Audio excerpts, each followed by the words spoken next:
Podbas, podcast Balai Arsip Statis dan Tsunami. Ya, assalamualaikum sahabat arsip. Apa kabar semuanya? Senang sekali saya Eka kembali bersama dengan sahabat arsip, berjumpa dengan sahabat arsip, dan kali ini dalam program tayangan kesayangan kita di Balai Arsip Statis dan Tsunami, ada Podbas, podcast Balai Arsip Statis dan Tsunami. Dan hari ini kita kedatangan tamu spesial yang datang ke sini jauh-jauh dari Jakarta, menyempatkan diri untuk bersilaturahmi mengunjungi BAST di Aceh, Provinsi Aceh. Ada Pak Lili Kurniawan, beliau merupakan Deputi Bidang Logistik dan Peralatan Badan Nasional Penanggulangan Bencana. Assalamualaikum Pak Lili. Waalaikumsalam warahmatullahi wabarakatuh. Pak Lili, kabarnya gimana Pak? Alhamdulillah sehat Mbak Eka. Nyampe ke Aceh kapan nih Pak? Ke Banda Acehnya kemarin. Kemarin. Ya. Kalau boleh tahu Pak, dalam rangka apa nih Bapak ke Banda Aceh? Yang pertama kemarin kita ngasih bantuan ke Badan Penanggulangan Bencana Aceh, BPBA, karena di beberapa kabupaten kota di Aceh ini sedang ada bencana nih. Iya, benar. Kemarin banjir bandang di Aceh Tenggara, terus beberapa tempat di Aceh juga kena banjir. Iya. Nah, mereka kan perlu disupport oleh provinsi. Iya. Nah, provinsi itu kita lihat gudangnya gimana, masih ada nggak bahan-bahan untuk digunakan membantu daerah kabupaten kota. Kalau kosong, kami BNPB membantu mengisi itu. Nah, kemarin kami mengisi itu. Ada beberapa bantuan yang kita berikan di situ. Kemudian yang kedua, hari ini tanggal 22 ya November, kebetulan Unsiah jadi tuan rumah. Ada konferensi dari Ikatan Geograf Indonesia yang ke-25. Nah, ini semua anggota geografi se-Indonesia ini ngumpul di Pak. Unsiah. Seluruh Indonesia Pak. Ya, kebetulan saya memang menjadi wakil ketua umum. Jadi kedatangan saya di Aceh salah satunya menghadiri itu. Baik. Nah, sahabat arsip mungkin juga masih belum ada yang belum kenal sama Pak Lili nih. Pak Lili kan sebagai Deputi Bidang Logistik dan Peralatan di BNPB ya Pak. Lahir tanggal 23 Oktober tahun 1971, masih muda ya Pak. Oh, masih. Ini kayak di CV-nya saya bilang tadi masih muda nih. Di Jogja, asli Jakarta Pak ya berarti. Asli Jogja. Ya, dan Pak Lili juga pendidikannya itu S1 Teknik Geodesi UGM. Geodesi itu semacam ilmu pelajaran pengukuran kira-kira itu. Jadi kalau dengan geografi ya deket-deketan lah. Gitu. Baik, terus Bapak melanjutkan pendidikan S2 Magister Ilmu Geografi UI ya Pak ya. Terus S3-nya selesai di Ilmu Administrasi Universitas Brawijaya.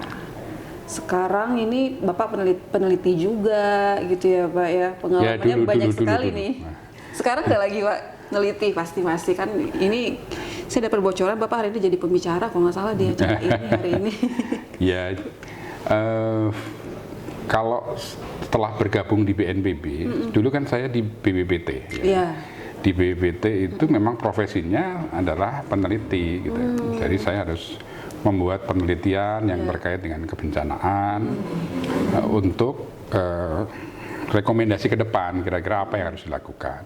Nah, setelah 2009 saya bergabung di BNPB, kegiatan penelitian udah nggak seintensif dulu lagi. Tapi pada saat ke lapangan seperti sekarang di Aceh, saya itu masih punya hobi untuk melakukan penelitian. Nah, salah satunya nih, saya itu betul-betul penasaran dengan kejadian yang ada di tsunami tahun 2004. Ya, kita tahu itu merubah banyak hal di negara kita. Nah, tapi nih, saya harus tahu apakah semua bagian dokumen dari sejarah Aceh ini, terutama pada saat tsunami, itu ada yang merawat atau tidak.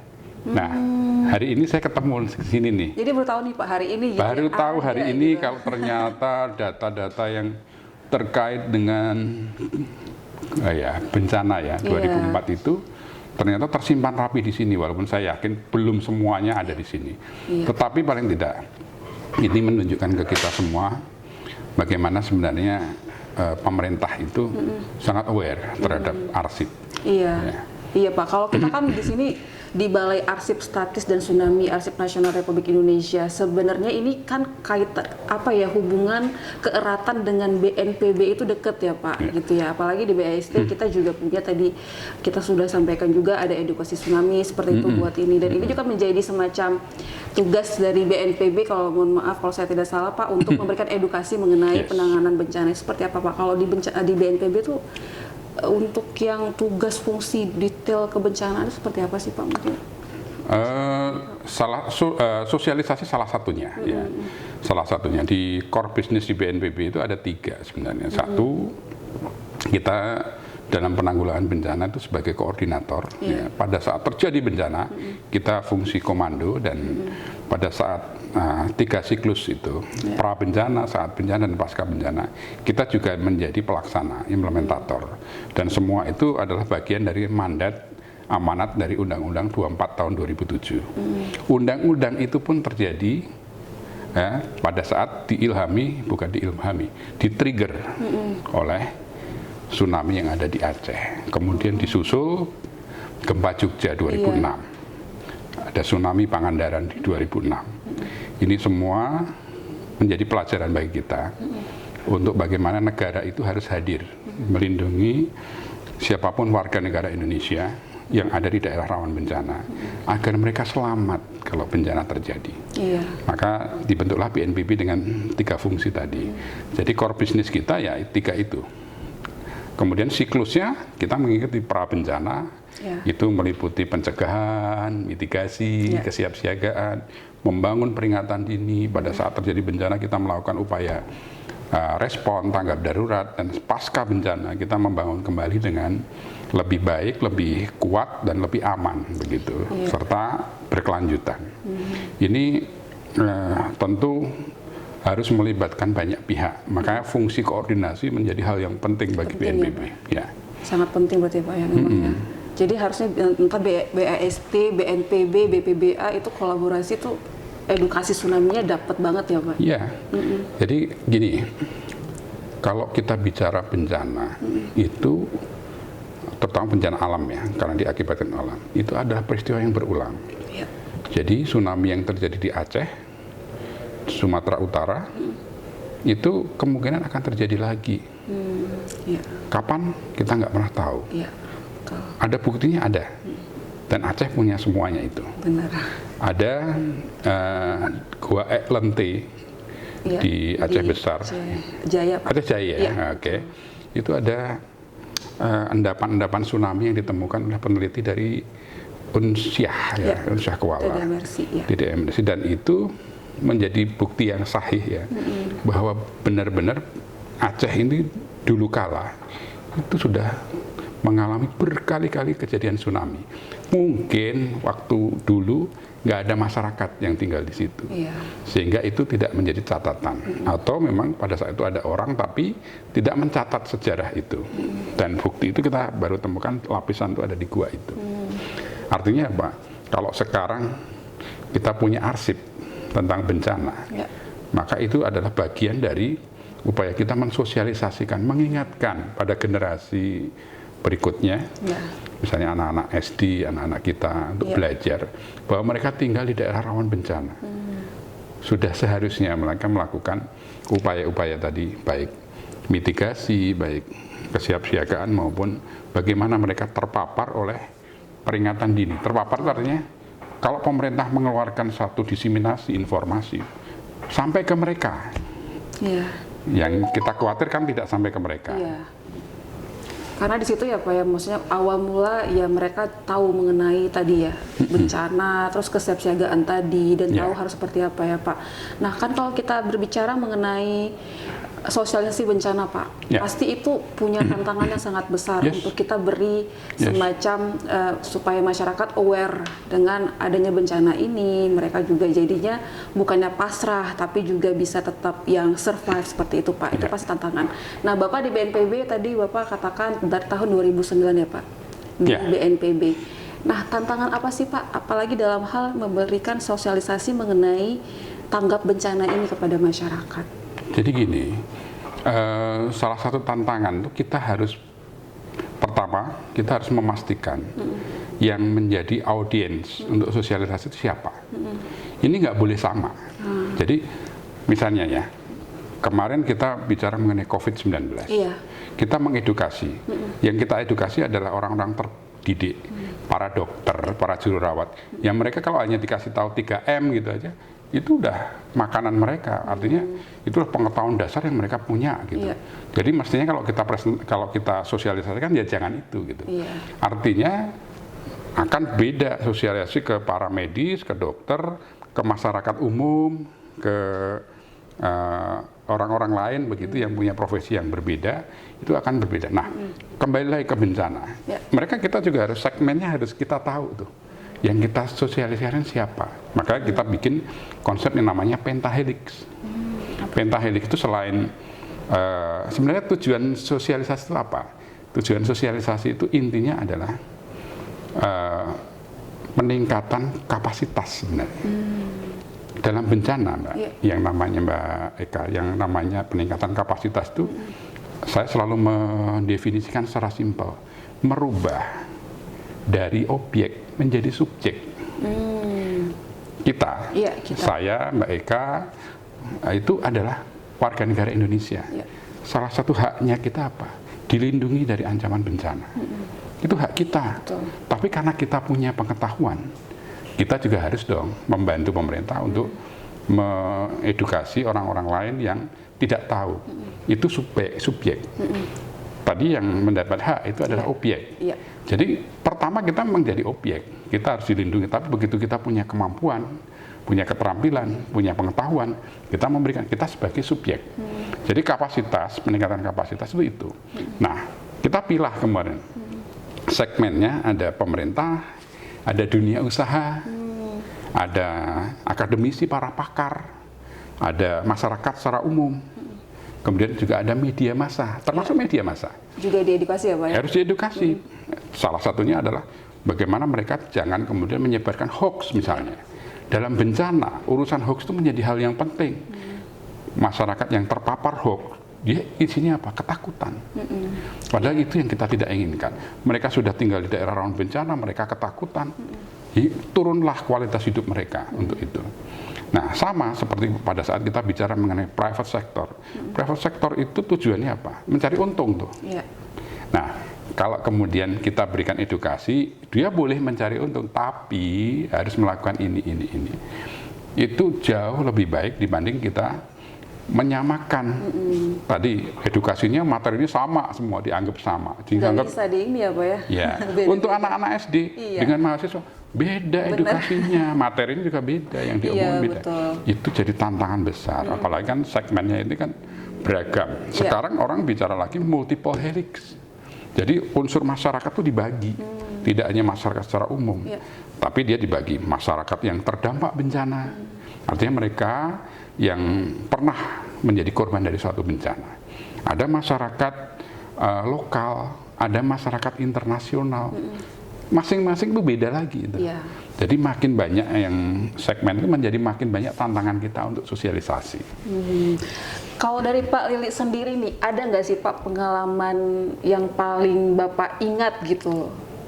Iya, dianggap ya. Apa? Iya, apa tuh kira-kira Pak? Kalau misalnya dalam hal memberikan sosialisasi ini gitu ya, apa mungkin ada penolakan dari masyarakat atau kayak seperti apa gitu Pak yang benar-benar jadi memorable gitu buat Bapak selama Bapak juga menjadi bagian dari BNPB?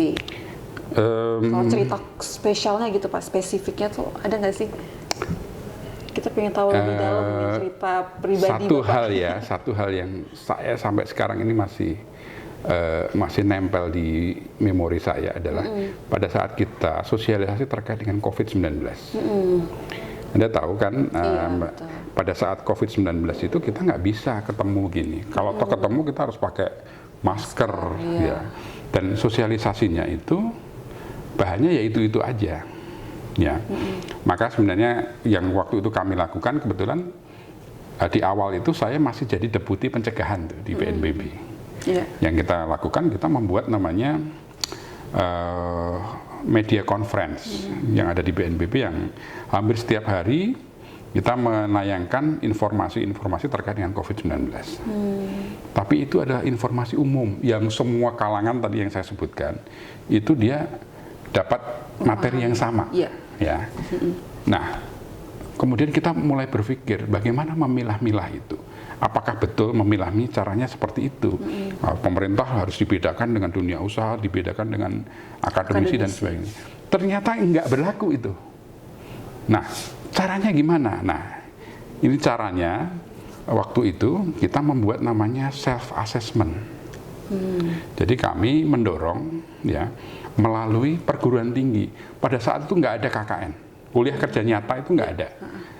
Ya, kemudian banyak universitas yang kemudian nanya ke saya waktu itu, gimana caranya kita bikin kuliah kerja nyata ya? Wong kita nggak bisa datang ke desa-desa, nggak bisa ketemu dengan orang. Gimana caranya? Nah, kita menggunakan yang namanya inaris personal. Kami kebetulan di BNPB mengembangkan informasi daerah rawan bencana di Indonesia, seluruh Indonesia, itu dalam satu platform yang namanya inaris personal. Ada di gadget kita, ada di handphone kita. Jadi kemanapun sebenarnya kita pergi di seluruh Indonesia, kita tagging lokasi kita tahu, kita tanya apa ancaman bencana yang ada di situ. Termasuk di Aceh ada. Dia akan ngasih tahu, oh di sini rawan tsunami, oh rawan banjir, oh rawan gempa bumi dan sebagainya. Kemudian apa yang dilakukan ada semua di Inaris. Nah, Inaris itu kemudian kita rubah menjadi Inaris COVID-19. Kita tambahkan modulnya. Nah, di situ ada tiga kriteria yang kita lihat. Yang pertama untuk individu, 2 untuk keluarga, 3 untuk desa. Nah, untuk individu misalnya, orang akan mengisi Inaris itu self-assessment-nya, itu harus dilakukan di rumah. Kenapa di rumah? Karena dengan dia melakukan di rumah, kita tahu posisinya. Rumahnya kita tahu. Mbak Eka ngisi Inaris COVID di rumahnya Mbak Eka, kemudian dikirim ke kami. Kami tahu rumahnya Mbak Eka di mana. Itu gimana sih Pak cara kerja? Caranya gini, dia hanya menjawab, dia menjawab pertanyaan.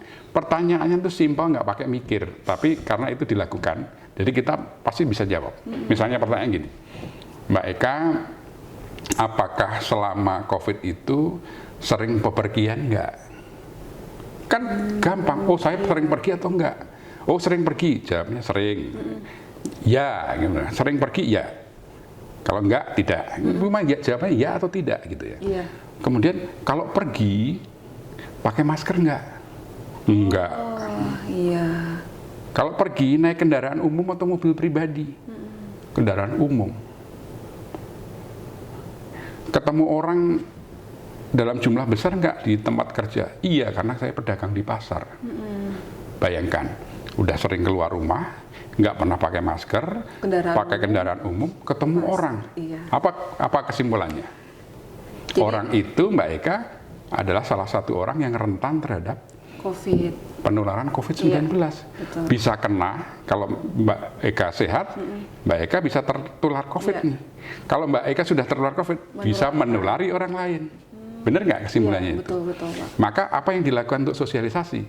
Berarti, oh kalau saya sosialisasi di rumahnya Mbak Eka, itu yang saya kasih tahu, Mbak Eka, Bu jangan sering pergi, ingat tuh ini COVID. Kan sosialisasinya gitu. Kalau pergi boleh, tapi pakai masker.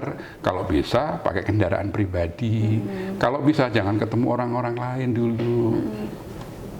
Itu sosialisasi. Nah, itu sebenarnya simpel banget kan. Nah itu adalah bagian dari sosialisasi yang pada saat COVID kita lakukan, ya. Dan alhamdulillah itu dapat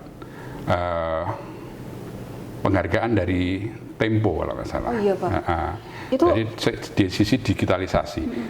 Sesimpel itu. Tetapi yang kita senang adalah itu dibantu oleh adik-adik kita mahasiswa yang melakukan KKN tematik untuk COVID-19. Misalnya di Jawa Timur, beberapa universitas melakukan KKN dengan mengisi itu.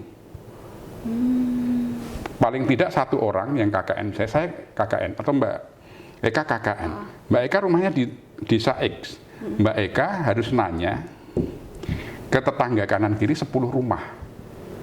Jadi nanti bentuknya kalau di peta itu, bentuknya nanti lingkaran. Di rumahnya Mbak Eka di tengah, tetangga kanan kirinya ada di situ.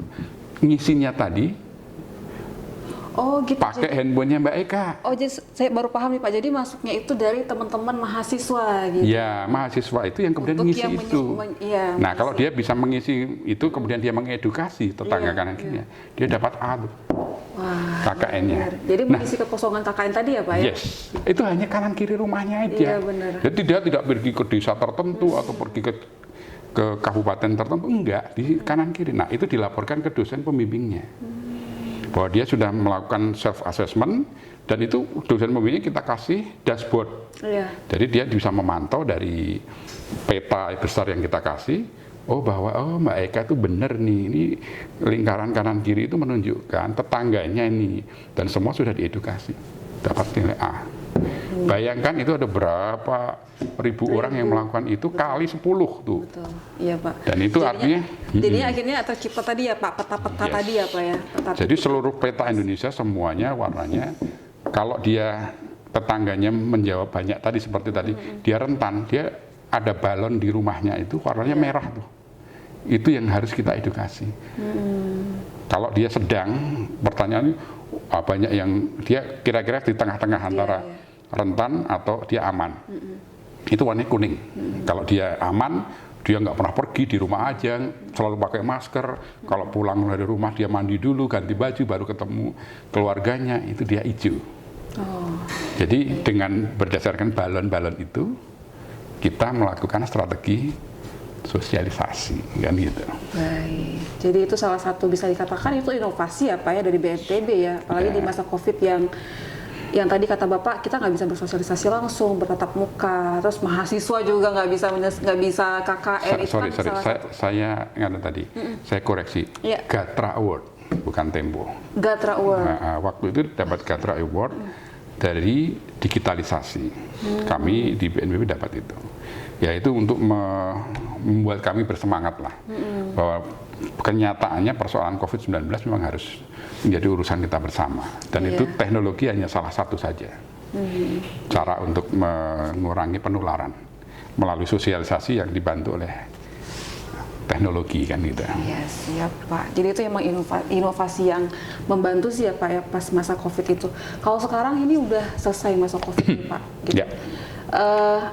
Adakah apa ya semacam kita penasaran nih sama inovasi, karena kayaknya ini BNPB ini inovasinya nih mencengangkan, tadi sampai dapat Gatra Award juga. Apakah memang ada inovasi-inovasi lain yang sedang dikerjakan untuk penanggulangan bencana atau seperti apa Pak? Ya, Karena kita nih tetap kayak kata Bapak, bencana nggak bisa diprediksi kapan aja datang gitu.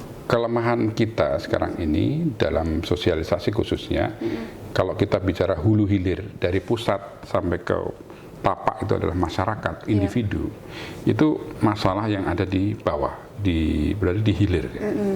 Kalau di hulu, saya kira semua kementerian lembaga sekarang sudah ngerti lah tentang bencana. Artinya sesuai dengan tupoksinya dia melakukan sesuatu yang untuk membantu penanganan bencana. Provinsi, kabupaten kota sudah dibangun itu. Tetapi itu kan sampai kabupaten kota. Bagaimana kalau level desa? Level desa akhirnya kita kemudian membuat yang namanya program namanya Desa Tangguh Bencana. Sosialisasi dilakukan oleh relawan-relawan desa.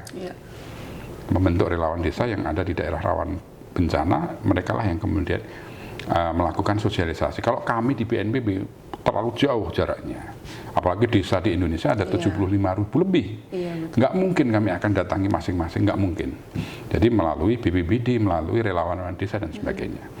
Kemudian yang penting lagi adalah sekarang adalah di level tapak, level komunitas. Mbak Eka pernah membayangkan pada saat Mbak Eka misalnya sedang belanja ke pasar, seperti di PD Jaya, tiba-tiba gempa, pasarnya ambruk. Apa yang Mbak Eka lakukan? Sudah ngertikah prosedur apa yang harus dilakukan pada saat kita berada di pasar, kemudian ada gempa bumi? Kemana kita pergi? Apakah betul kita sembunyi di bawah meja? Kalau ini mejanya meja plastik, sementara bangunannya bangunan beton, jatuh, ya kita nggak tertolong di situ. Iya betul. Bagaimana? Apakah setiap pasar di daerah rawan gempa bumi misalnya, itu ada jalur-jalur evakuasi yang sudah disiapkan. Ada informasi-informasi untuk pengunjung yang mau belanja walaupun dia hanya setengah jam di situ. Dia ada yang tahu pada saat setengah jam itu ada bencana atau tidak. Betul, Pak. Kita lihat, atau pada saat Mbak Eka pergi ke masjid misalnya, rumah ibadah, seperti di NTB. Pada saat kita sholat kan nggak lama. Mungkin setelah itu baca doa gitu ya. Tapi pada saat sholat, tiba-tiba ada gempa. Kita lihat tuh di Nusa Tenggara Barat, di Lombok. Ya, banyak korban di sana. Pada saat sholat, dia meneruskan sholatnya, kejatuhan. Masjidnya ambruk, mereka jadi korban. Nah, apakah di setiap masjid ada informasi itu? Apakah setiap khotbah Jumat misalnya ada materi-materi penanggulangan bencana yang disisipkan di situ? Apa yang harus dilakukan supaya mereka selamat? Sama dengan sekolah, ya. Sekolah juga sama. Anak-anak kita datang sekolah mungkin 6 jam, 7 jam sehari. Apakah ada jaminan pada saat mereka sekolah? Mereka akan selamat kalau bencana terjadi. Apalagi kita nggak pernah tahu, kita nyekolahin anak di sekolah yang ternyata pada saat pembangunan dikorupsi misalnya. Tadinya mestinya di perencanaan tuh besinya 12, Mbak. Ternyata hanya 6. Siapa yang tahu dia ada di ketutup sama tembok yang diplester gitu. Begitu digoyang ambruk, padahal itu anak tunggal kita. Kita nunggu dia 5 tahun, 10 tahun baru kita punya anak. Apa nggak stres orang tuanya? Jadi ini tanggung jawab siapa gitu, Pak? Bersama berarti ya, Pak ya? Bersama ya. Jadi kalau kita sekarang bicara dalam konteks bencana, yang namanya korupsi itu itu betul-betul pembunuh tuh. Bukan sekedar kriminal. Kalau saya bahasanya pembunuh tuh. Apalagi dia korupsi di tempat-tempat fasilitas umum. Yang di situ banyak orang, banyak anak misalnya gitu yang ada di situ. Kemudian dikorupsi, itu udah justifikasinya udah, hukumannya juga harus maksimal, nggak bisa lagi kita ngomongin. Kita ngomong anak, generasi masa depan Indonesia gitu. Betul, Pak. Saya jadi pengen nyampein beberapa keluhan nih, Pak, dari sekolah-sekolah binaan kami. Karena beberapa sekolah-sekolah kita di sini kan juga dari TK ya, Pak, SD, SMP. Nah, mereka itu kita selalu bertanya ke guru-gurunya, ini Bapak, Ibu, boleh kita tahu apakah ada edukasi mengenai tsunami dan mitigasi bencana di sekolah? Dan hampir rata-rata mereka mengatakan tidak ada, Pak, gitu. Jadi benar-benar kita merasa akhirnya anak-anak datang ke sini, ke BAST, dapat informasi mitigasi, itu adalah hal yang penting. Tapi kan kita harapannya mereka jauh lebih tahu, maksudnya sebelum datang ke kantor ini gitu, Pak. Nah, itu seperti apa itu, Pak? Maksudnya untuk yang situasi seperti itu gitu. Saya bisa menjawab secara detail ya, karena itu pekerjaan saya. Jadi 2012 itu saya membuat peraturan kepala BNPB yang namanya Sekolah Madrasah Aman Bencana. Itu ada kebijakannya tuh. Nah, tahun 2012 saya bikin itu ya. Kemudian saya sampaikan peraturan kepala BNPB tadi ke teman-teman yang ada di Kementerian Pendidikan. Apa yang kemudian responnya dari teman-teman? Ya, Pak Lili, nanti ini akan di-launching langsung oleh Pak Menteri Pendidikan dan Kebudayaan pada saat Hari Pendidikan Nasional 2012 ya, Pak? 2012. Itu saya pendampingi Pak Menteri itu untuk melaunching itu. Artinya dengan melaunching itu komitmen dari Kementerian Pendidikan untuk membuat sekolah-sekolah itu menjadi sekolah yang tangguh bencana. Itu sudah mulai. Nah, kemudian apa yang dilakukan? Kita mendidik yang namanya membuat fasilitator. Karena sekolah di Indonesia demikian banyak, nggak mungkin sekali lagi kami BNPB datang langsung ke sekolah satu persatu, nggak mungkin. Yang kita lakukan apa? Kita bikin fasilitator di semua provinsi, di semua kabupaten kota melalui BPBD. Kalau di Aceh BPPA, ya. Untuk kemudian apa? Mereka yang menjadi fasilitator melakukan di sekolahnya masing-masing, memperkuat. Jadi paling tidak itu ada 3 hal yang akan diperkuat. Satu, itu kaitannya dengan masalah struktur. Ya. Jadi setiap bangunan sekolah, terutama sekolah negeri ya, terutama negeri dulu, itu harus dipastikan betul-betul kalau dia ada di daerah rawan bencana dengan membuka Inaris tadi saya cerita. Iya. Di situ ada rawan gempa misalnya, pastikan bangunannya, strukturnya itu kuat, tahan terhadap gempa bumi. Itu pertama. Yang termasuk di dalamnya adalah pengaturan ruang. Iya. Misalnya seperti ini, lemari ini harus diikat. Betul. Nah, kalau di tiap kantor ada titik kumpul, itu tempat evakuasi itu, Mbak. Nah, dari kelasnya masing-masing ke titik kumpul itu harus ada jalur yang dilewati anak-anak dan itu harus bisa dilalui oleh mereka dalam saat yang bersamaan. Ya, bersamaan bukan satu-satu. Kalau satu-satu bisa kecil jalannya. Tapi kalau bersamaan, orang panik, anak-anak panik harus besar. Benar. Pintu kelas nggak boleh membuka ke dalam, harus keluar dan itu harus 2. Tapi masih sekarang Pak, kebanyakan ke dalam. Itu yang aturan yang ada. Makanya di setiap kelas bukanya harus keluar dan itu harus 2 pintunya. Itu kan 1 nih. Itu harus 2 itu buka. Jadi bukanya gampang. Iya. Ya, supaya itu tadi anak-anak itu bisa cepat ada di sana. Evakuasi. Kalau mereka tidak bisa bergerak pada saat ada gempa besar, mereka kesulitan untuk melangkah. Mereka sembunyi di tempat-tempat di dalam kelas yang dianggap aman. Itu kalau mereka nggak bisa bergerak. Tapi selama mereka bisa bergerak, mereka harus cepat turun, pergi ke tempat yang aman itu. Itu pelajaran yang kedua, indikator kedua, namanya manajemen bencana. Itu harus disiapkan oleh siapa? Pihak sekolah. Jalur evakuasi, titik kumpul, pintu-pintu, ini diikat semua sekolah. Yang ketiga ada edukasi, makanya penting sekali edukasi. Edukasi di sekolah-sekolah, ya kita lihat kalau di Aceh misalnya pernah terjadi tsunami, memastikan anak-anak di Aceh harus tahu apa itu tsunami. Iya, harusnya emang harus seperti itu. Harus tahu, tapi ingat tsunami-nya terjadi 2004. Iya. Mungkin perlu dilakukan teman-teman di Andri bisa menanyakan mereka yang lahir setelah 2004, misalnya 2005, 2006 gitu ya, mereka tahu nggak tentang tsunami? Nah itu Pak, kebanyakan yang nggak ada edukasi dari awal tuh nggak tahu tuh. Pas datang kemari baru tahu soal tsunami dan sebagainya gitu, mitigasinya. Itulah pentingnya kita belajar, tidak hanya sekedar alat informasi searah, tetapi ada peraga. Syukur-syukur ada bukti-bukti sahih, seperti yang ada di Andri. Ada foto-foto, ada ternyata waktu itu ada yang namanya BRR. Apa sih itu BRR? BRR adalah itu semua ada di sini nih.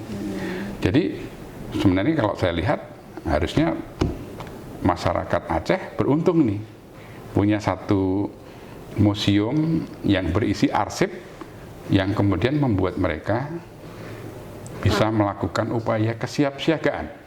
Sekali lagi ya, foto-foto itu bukan untuk kita meratapi kesedihan, tetapi itu untuk bagaimana caranya ke depan itu kita harus perhatikan betul ancaman bencana. Jangan hanya sekedar membangun saja. Ini pantainya indah, dibikin pariwisata, tapi tanpa dilengkapi dengan peringatan dini, tanpa dilengkapi dengan tempat evakuasi dan sebagainya. Akhirnya pada saat itu penuh terjadi tsunami, semua yang datang meninggal semua. Misalnya begitu. Kita nggak menginginkan itu. Makanya ini membangun itu harus. Nah sekarang seperti pariwisata, apakah BPBD, BPPA yang ngurusi? Enggak, Dinas Pariwisata. Nah itulah fungsi multi pihak. Yang membangun jalan siapa? Dinas PU. Ayo Dinas PU diajak di situ. Pengaturannya di LAJR, misalnya gitu ya. Itu 1 jalur atau 2 jalur situ untuk jalur evakuasi itu. Harusnya 1 jalur kalau bisa. Karena itu ada dari bawah ke atas. Dinas Pendidikan misalnya, olahraga, Dispora. Punya peran, punya. Dia bikin event apa? Event lari dari mana? Bukan dari kenyataan, dari pantai ke tempat yang tinggi. Iya, benar. Iya Pak. Maksudnya biar apa? Itulah latihan tsunami. Simulasi ya Pak ya? Ya, tapi orang nggak tahu kalau itu tsunami. Adanya lomba lari dari pantai ke bukit. Yang mengadakan apa? Dispora bukan BBBA. Iya, betul. Tapi betul. itu bagian dari simulasi. Setuju saya Pak. Kalau ngomongin soal kolaborasi ini saya setuju nih Pak. Memang harus seluruhnya ya Pak yang berkolaborasi, dan tadi itu banyak pertimbangan-pertimbangan untuk bisa memasukkan unsur-unsur untuk evakuasi misalnya. Masyarakat jadi bisa tanggap bencana dan sebagainya, itu juga jadi pertimbangan yang paling penting ya Pak ya untuk membangun seperti itu. Pak, ngopi dulu. Udah mau habis. Oke. Kita ngopi dulu. Ya Pak Lili, kalau kita ngomongin soal tadi kan kenyataan-kenyataan yang masih kita saksikan sampai saat ini Pak. Bapak ini selaku yang mewakili BNPB bisa memberitahu memberitahu kepada kita nih yang nggak tahu, belum tahu nih. Jadi dengan kenyataan tadi itu semua Pak, kalau kita bisa lihat Indonesia ini budaya untuk sadar dan tanggap terhadap bencananya itu udah tinggi atau seperti apa ya Pak? Bangsa kita terus terang adalah bangsa pelupa. Ya. Saya bisa menyatakan itu. Kalau ada kejadian bencana, orang ingat. Yeah. Ingatnya orang adalah kemudian dia akan melakukan upaya-upaya kesiapsiagaan dengan baik. Tapi kalau udah lama nggak ada bencana, lupa mereka. Akhirnya sembarangan saja mereka bikin ini. Lupa dengan itu jalur evakuasi loh. Misalnya pasar gitu ya. Ini tadinya ada tangga yang dipakai. Kalau ada pasar yang kebakaran, para pedagang, para pembeli lewat jalur itu untuk tiba di titik kumpul. Iya. Tapi begitu udah lama nggak ada kebakaran, ya jalur itu isinya dagangan semua. Iya gitu. benar, bisa roboh artinya, juga ya Pak ya. Ya, artinya itulah lupanya. Iya. Nah, supaya tidak lupa gimana? Jangan lelah melakukan sosialisasi, edukasi, mengingatkan. Mengingatkan itu ada beberapa cara. Salah satunya adalah ada sosialisasi, ada BIMTEK, ada pelatihan, ada ya yang lain begitu. Tapi salah satu juga adalah apa? Datang ke museum, datang ke tempat arsip seperti ini, mengingatkan, oh kita itu ya, udah lama nggak ada tsunami, semoga jangan sampai ada tsunami lagi gitu. Iya. Tapi kalau terjadi pun Anda harus siap gitu, karena itu resikonya tinggal di daerah rawan bencana. Iya. Daerah bencana itu biasanya daerah yang indah loh. Iya Pak, benar. Iya. Iya, setuju. Iya, jadi sebenarnya memang mungkin masyarakat kita itu sudah budaya tanggap bencananya sudah ada ya Pak, tapi tadi cepat lupa. Yeah. Cepat lupa karena tidak selalu mensosialisasi dan disosialisasi, saling mengingat juga, atau berkunjung ke tempat-tempat kayak kata Bapak museum atau ke Balai Arsip Stasiun Tsunami seperti itu ya Pak ya. Ya Pak, harapan Bapak apa nih Pak buat seluruh masyarakat Indonesia sahabat arsip? Iya. Ya saya berharap nih arsip itu suatu hal yang penting ya, karena dia bisa menjadi referensi untuk melakukan tindakan. Suatu kebijakan yang diambil itu biasanya evidence based ya, dan evidence based itu biasanya menggunakan arsip-arsip yang selama ini memang kita kumpulkan. Mengumpulkan arsip tentu mempunyai tantangan tersendiri, apalagi itu arsip tentang bencana. Tidak mudah untuk mengumpulkan itu, karena biasanya pada saat terjadi bencana, situasinya chaos. Benar. Orang tidak berpikir arsipnya harus diselamatkan dulu, tapi yang penting dia selamat dulu. Anak-anaknya selamat, keluarganya selamat. Urusan arsip itu urusan nomor sekian. Dan itu yang terjadi. Tetapi dengan kita belajar dalam situasi bencana sampai dengan saat ini, kita harus sadar bahwa arsip itu adalah suatu yang penting. Maka yang pertama saya himbau adalah teman-teman yang punya arsip tentang kebencanaan, kejadian bencana di sekitarnya, di daerahnya begitu, untuk tidak segan-segan mengirimkan ke dinas arsip atau ANRI di tingkat nasional atau BPBD supaya ini menjadi referensi kita bersama. Kemudian yang kedua, kalau kita tidak punya arsip sering-seringlah untuk kalau ada waktu senggang, waktu luang, untuk tahu apa yang terjadi di wilayah Anda, wilayah kita semua. Dulu ada pelajaran apa yang bisa kita ambil dari kebencanaan yang ada di wilayah kita. Itu dari arsip itu. Paling tidak itulah salah satu yang harusnya kita miliki sebagai bangsa ya. Itu arsip yang kuat terkait dengan kebencanaan, karena Indonesia adalah negara yang rawan bencana. Kita nggak bisa memungkiri ya, kita tinggal di Indonesia walaupun kita sangat kaya dengan sumber daya alam.